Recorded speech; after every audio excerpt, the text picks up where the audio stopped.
FCC Commercial Element 1 Question Pool approved 25th June 2009. Sub-element A, Rules and Regulations, 6 key topics, 6 exam questions. Key topic 1, Equipment Requirements.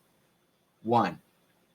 What is the requirement of all marine transmitting apparatus used aboard United States vessels? A. Only equipment that has been certified by the FCC for Part 80 operations is authorized. 2. What transmitting equipment is authorized for use by a station in the maritime service? B. Unless specifically accepted, only transmitters certified by the Federal Communications Commissions for Part 80 operations. 3. Small passenger vessels that sail 20 to 150 nautical miles from the nearest land must have what additional equipment? D. MFHF SSB transceiver. 4. What equipment is programmed to initiate transmission of distress alerts and calls to individual stations? C. DCS controller. 5. What is the minimum transmitter power level required by the FCC for a medium frequency transmitter aboard a compulsory fitted vessel? B. At least 60 watt PEP. 6. Shipboard transmitters using F3E emissions, FM voice, may not exceed what carrier power? D. 25 watts. Key topic 2. License requirements. 1. Which commercial radio operator license is required to operate a fixed-tuned radar ship radar station with external controls? D. No radio operator authorization is required. 2. What is a marine radio operator permit or higher license required for aircraft communications? C. When operating on frequencies below 30 megahertz, not allocated exclusively to aeronautical mobile services. 3. Which of the following persons are ineligible to be issued a commercial radio operator's license? A. Individuals who are unable to send and receive correctly by telephone spoken messages in English. 4. What are the radio operator requirements of a passenger vessel, of a passenger ship equipped with a GMDSS installation? D. 2 operators on board must hold a GMDSS radio operator license or a restricted GMDSS radio operator license, depending on the ship's operating areas. 5. What is the minimum radio operator requirement for ships subject to the Great Lakes Radio Agreement? C. Marine Radio Operator Permit. 6. What is a requirement of every commercial operator on duty and in charge of a transmitting system? B. The original license or a photocopy must be posted or in the operator's personal possession and available for inspection. Key topic 3, watchkeeping. 1. Radio watches for compulsory radio telephone stations will include the following. C. VHF Channel 16 continuous watch. 2. All compulsory equipped cargo ships, except those operating under GMDSS regulations or in a VTS, while being navigated outside of a harbor or port, shall keep a continuous radio telephone watch on A. 2182 kilohertz and channel 16. 3. What channel must all compulsory non-GMDSS vessels monitor at all times in the open sea? D. Channel 16. 4. When a watch is required on 2182 kilohertz, at how many minutes past the hour must a 3-minute silent period be observed? A. 0 and 30. 5. Which is true concerning a required watch on VHF Channel 16? D. All of the above. 6. What are the mandatory GMDSS watchkeeping bands/channels. B. 8 MHz HFDSC, one other HFDSC, 2 MHz MFDSC, and VHF Channel 70. Key topic 4. Log keeping. 1. Who is required to make entries in a required service or maintenance log? B. The operator responsible for the station operation or maintenance. 2. Who is responsible for the proper maintenance of station logs? D. The station licensee and the radio operator in charge of the station. 3. Where must ship station logs be kept during voyage? A. At the principal radio telephone operating position. 4. What is the proper procedure for making a correction in the station log? C. The original person making the entry must strike out the error, initial the correction, and indicate the date of the correction. 5. How long should station logs be retained when there are entries relating to distress or disaster situations? B. For a period of 3 years from the last date of entry, unless notified by the FCC. 6. How long should station logs be retained when there are no entries relating to disaster, to distress, or disaster situations? C. For a period of 2 years from the last date of entry. Key topic 5. Log entries. 1. Radio station required to keep logs of their transmission must include D. All of the above. 2. Which of the following is true? B. EPIRB tests are normally logged monthly. 3. Where should the GMDSS radio log be kept on board ship? C. At the GMDSS operating position. 4. Which of the following statements is true? A. Key letters or abbreviations may be used in GMDSS radio logbooks if their meaning is noted in the log. 5. Which of the following log keeping statements is true? B. Both A and C. 6. Which of the following statements concerning log entries is false? A. All safety communications received on VHF must be logged. Key topic 6. Miscellaneous rules and regulations. 1. What regulations govern the use and operation of FCC licensed ship stations in international waters? B. Part 80 of the FCC rules plus the international radio regulations and agreements to which the United States is a party. 2. When may the operator of a ship radio station allow an unlicensed person to speak over the transmitter? C. When under the supervision of the licensed operator. 3. Where do you make an application for inspection of a ship GMDSS radio station? C. To the engineer in charge of the FCC district office nearest the proposed place of inspection. 4. Who has ultimate control of service at a ship's radio station? A. The master of the ship. 5. Where must the principal radio telephone operating position be installed in a ship's station? C. In the room or an adjoining room from which the ship is normally steered while at sea. 6.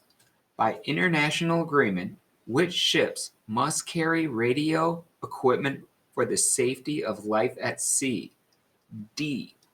Cargo ships of more than 300 gross tons and vessels carrying more than 12 passengers. FCC Commercial Element 1 Question Pool. Sub-Element B. Communications Procedures. 6 key topics, 6 exam questions. Key topic 7. Bridge-to-bridge operations. 1. What traffic management service is operated by the U.S. Coast Guard in certain designated waters areas to prevent ship collisions, groundings, and environmental harm? B. Vessel Traffic Service, or VTS. 2. What is a bridge-to-bridge station? D. A VHF radio station located on a ship's navigational bridge or main control station that is used only for navigational communications. 3. When may a bridge-to-bridge transmission be more than 1 watt? A. When broadcasting a distress message and rounding a bend in a river or traveling in a blind spot. 4. What when is it legal to transmit high power on channel 13? D. All of these. 5. A ship station using VHF bridge-to-bridge channel 13. A. May be identified by the name of the ship in lieu of a call sign. 6. The primary purpose of bridge-to-bridge communications is C. Navigational communications. Key topic 8. Operating procedures 1. Question 1. What is the best way for a radio operator to minimize or prevent interference to other stations? C.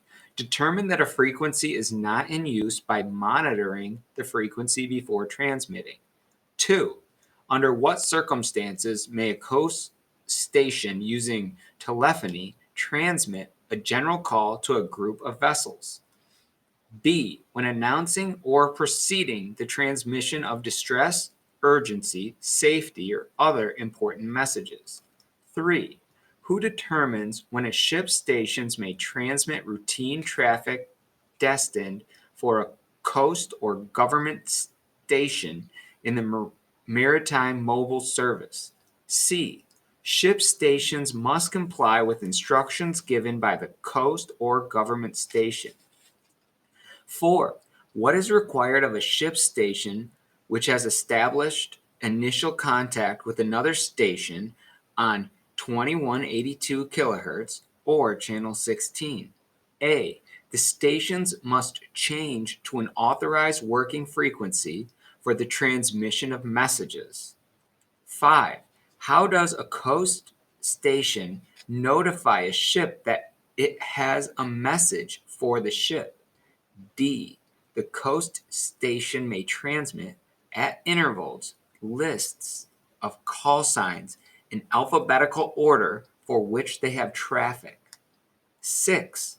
What is the priority of communications? B. Distress, urgency, and safety. Key topic 9. Operating procedures 2. Question 1. Under what circumstances may a ship or aircraft station interfere with a public coast station? A. In cases of distress. 2. Ordinarily, how often would a station using a telephony emission identify? B. At the beginning and end of each transmission and at 15-minute intervals. 3. When using a SSB station on 2182 kHz or VHF-FM on channel 16. D. All of these. 4. What should a station operator do before making a transmission? A. Except for the transmission of distress calls, determine that the frequency is not in use by monitoring the frequency before transmitting. 5. On what frequency should a ship station normally call a coast station when using radio telephony emission? B. Calls should be initiated on the appropriate ship-to-shore working frequency of the coast station. 6.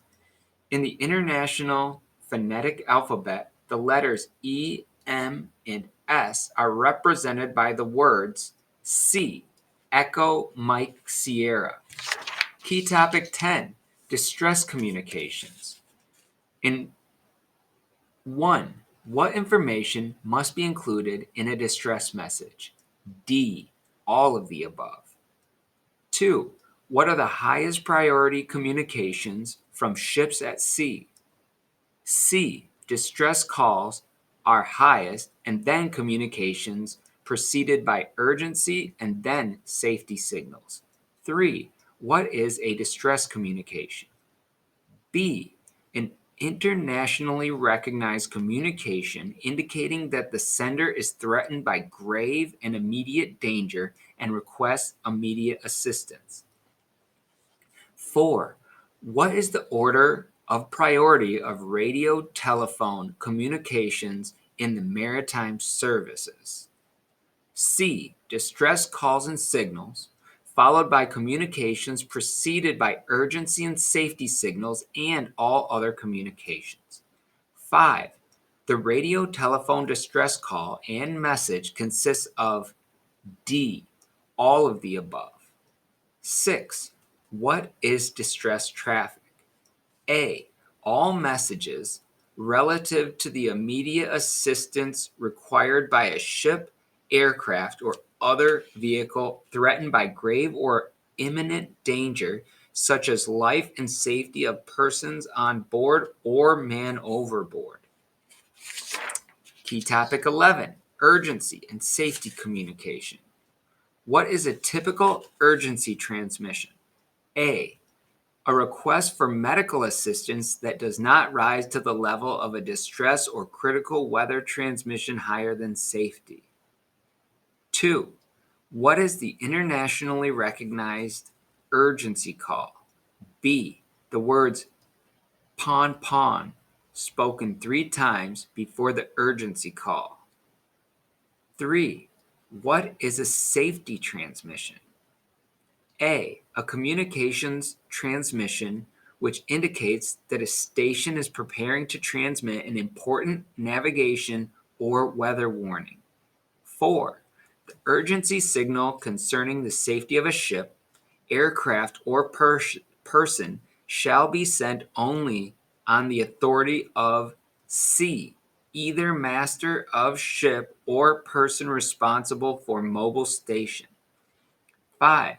The urgency signal has lower priority than B. Distress. 6.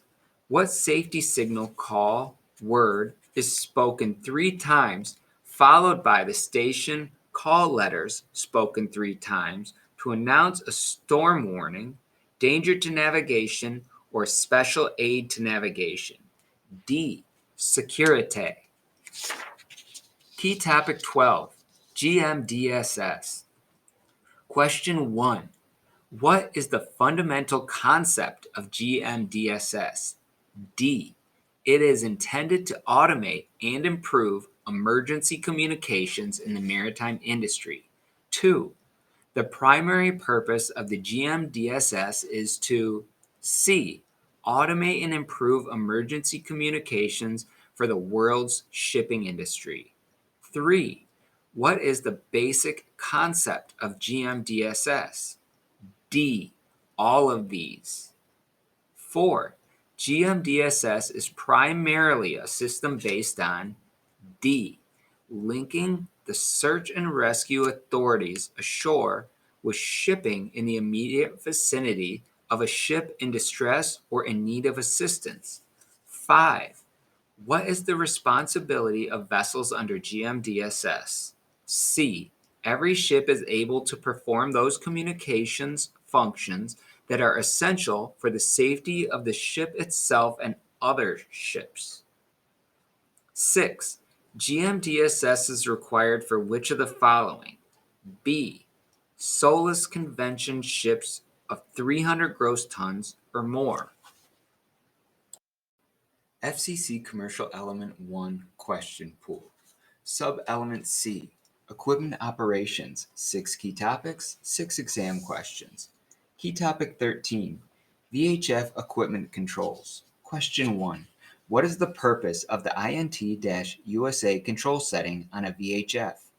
C. To change certain international duplex channel assignments to simplex in the US for VTS and other purposes. 2. VHF ship station transmitters must have the capability of reducing carrier power to A. 1 watt. 3. The dual watch DW function is used to D. Listen on any selected channel while periodically monitoring channel 16. 4. Which of the following statements best describes the correct setting for manual adjustment of the squelch control? A. Adjust squelch control to the minimum level necessary to barely suppress any background noise. 5. The scan function is used to D. Sequentially scan all or selected channels. 6. Why must all VHF distress, urgency, and safety communications, as well as VTS traffic calls, be performed in simplex operating mode? B. To ensure that vessels not directly participating in the communications can hear both sides of the radio exchange. Key topic 14. VHF channel selection. Question 1. What channel must VHF-FM equipped vessels monitor at all times when the vessel is at sea? B. Channel 16. 2. What is the aircraft frequency and emission used for distress communications? D. 121-500 megahertz, A3E. Question 3. What VHF channel is used only for digital selective calling? A. Channel 70. 4. What channel is utilized for the required bridge-to-bridge watch? C. VHF-FM on channel 13 in most areas of the continental United States. 5. What channel would most likely be used for routine ship-to-ship voice traffic? B. Channel 08. 6. What channel would you use to place a call to a shore telephone? C. Channel 28. Key topic 15. MFHF equipment controls. Question 1. Which modes could be selected to receive vessel traffic lists from high seas shore stations? D. SSB and FEC. 2. Why must all MF-HF distress, urgency, and safety communications take place solely on the 6 assigned frequencies and in the simplex operating mode? B. Answers A and C are both correct. 3. To set up the MF-HF transceiver for a voice call to a coast station, the operator must C. Select J3E mode for proper voice operations. 4. MF/HF transceiver power levels should be set A. to the lowest level necessary for effective communications. 5. To set up the MF/HF transceiver for a telex call to a coast station, the operator must B. Select F1B mode or J2B mode, depending on the equipment manufacturer. 6. What is the purpose of the receiver incremental tuning, RIT, or clarifier control? A. It acts as a fine-tune control on the receive frequency. Key topic 16. MF-HF frequency and emission selection. Question 1.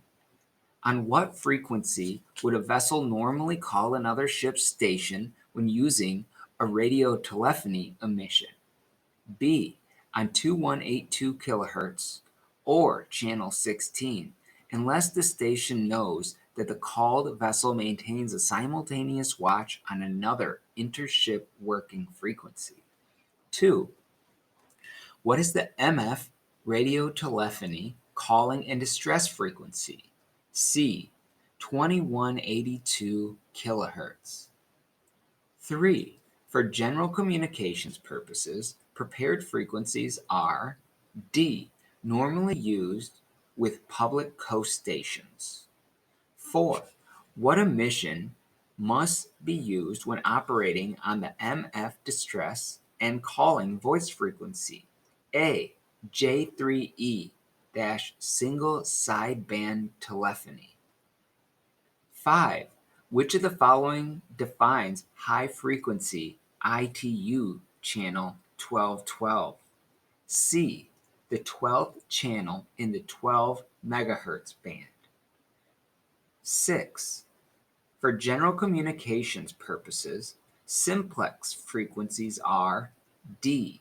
Both A and C are correct. Key topic 17. Equipment tests. Question 1. What is the proper procedure for testing a radio telephone installation? B. Transmit the station's call sign followed by the word test on the frequency being used for the test. 2. When testing is conducted on 2182 kilohertz or channel 16, testing should not continue for more than blank in any 5-minute period. D. 10 seconds. 3. Under GMDSS, a compulsory VHF-DSC radio telephone installation must be tested at what minimum intervals at sea? A. Daily. 4. The best way to test the MFHF NBDP system is D. Initiate an ARQ call to the coast station and wait for the automatic exchange of answerbacks. 5. The best way to test the Inmarsat-C terminal is A. Compose and send a brief message to your own Inmarsat-C terminal. 6.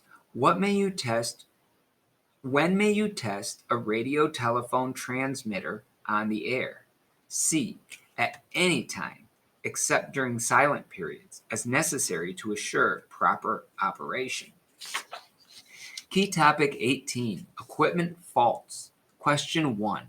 Under normal circumstances, what do you do if the transmitter aboard your ship is operating off frequency, overmodulating, or distorting?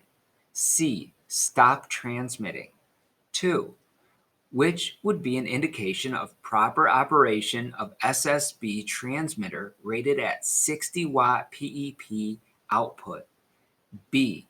In SITOR communications, the power meter can be seen fluctuating regularly from 0 to 60 watt relative output reading.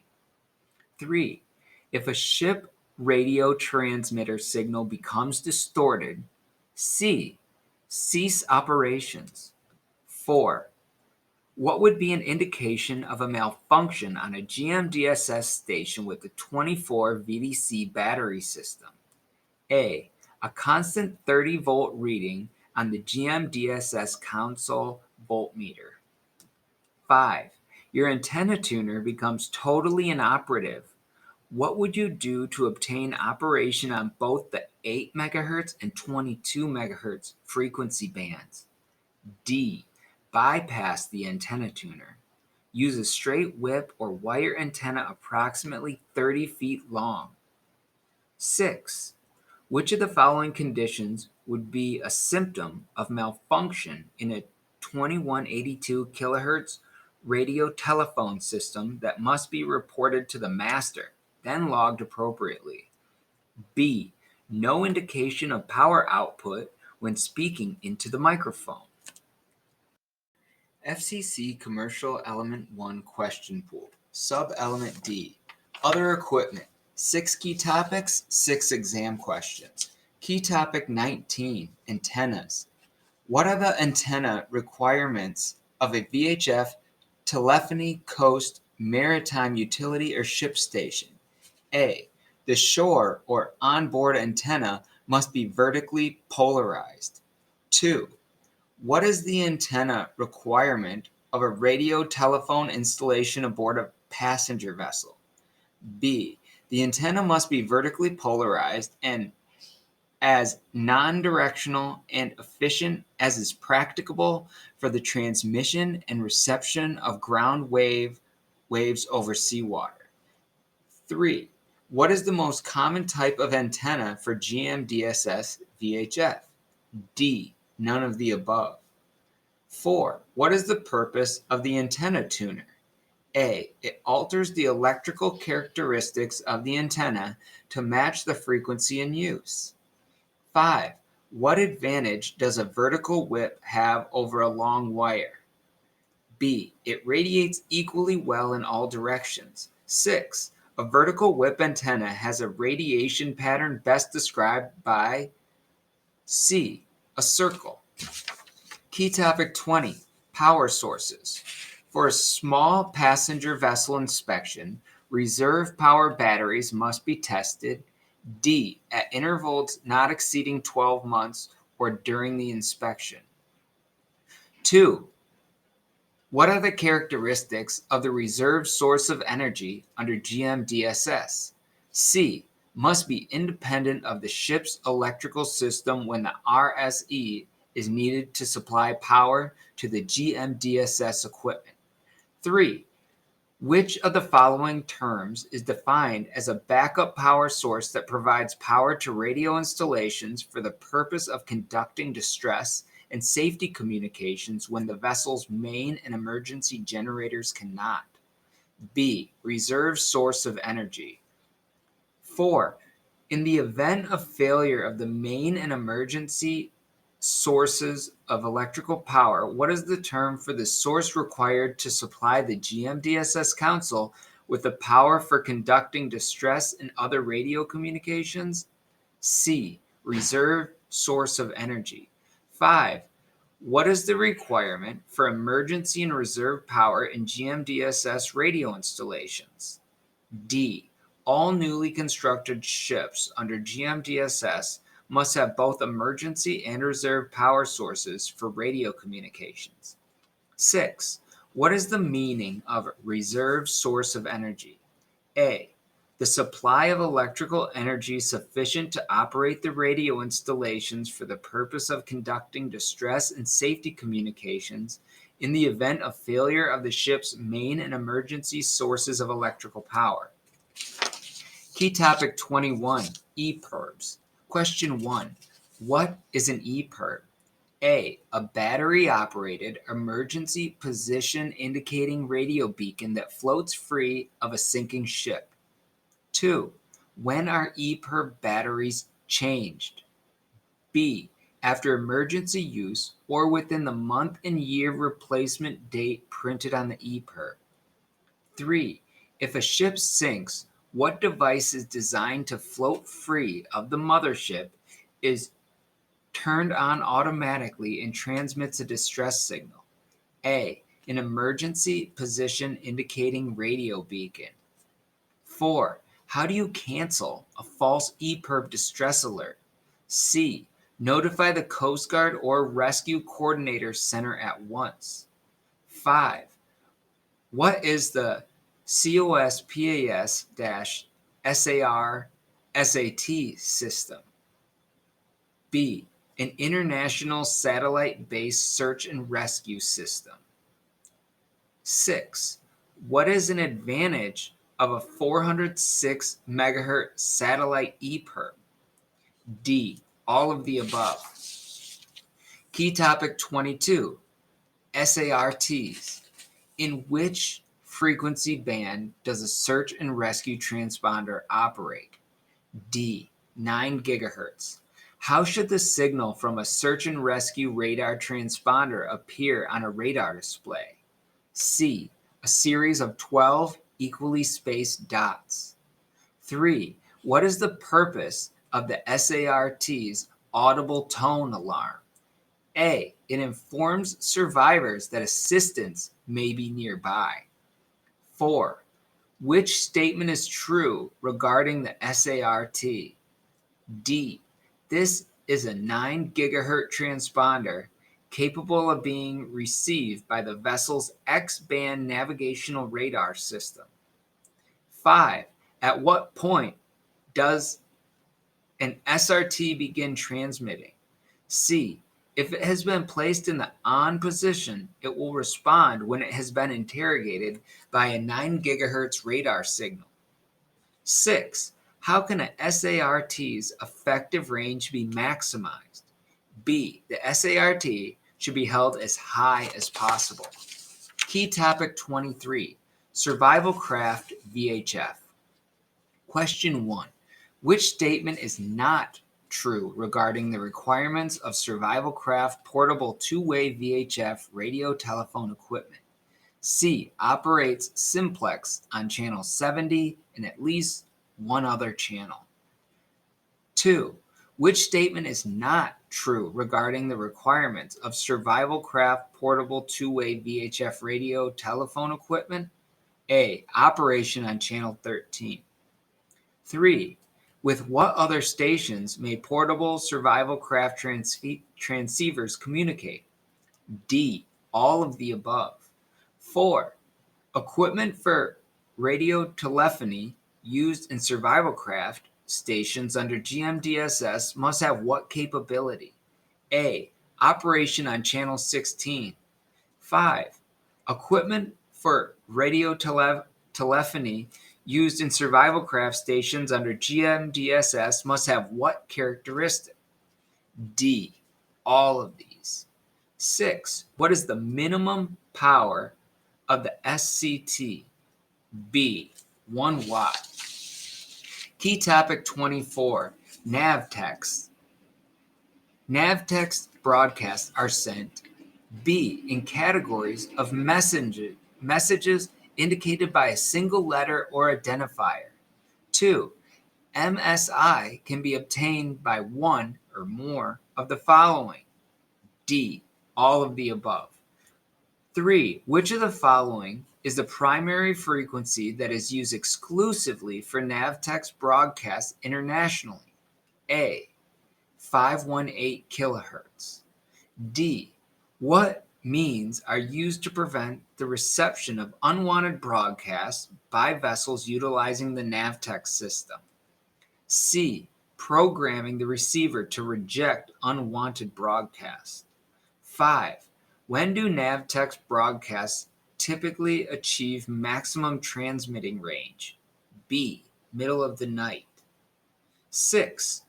What is the transmitting range of most NavText stations? C. Typically 200 to 400 nautical miles.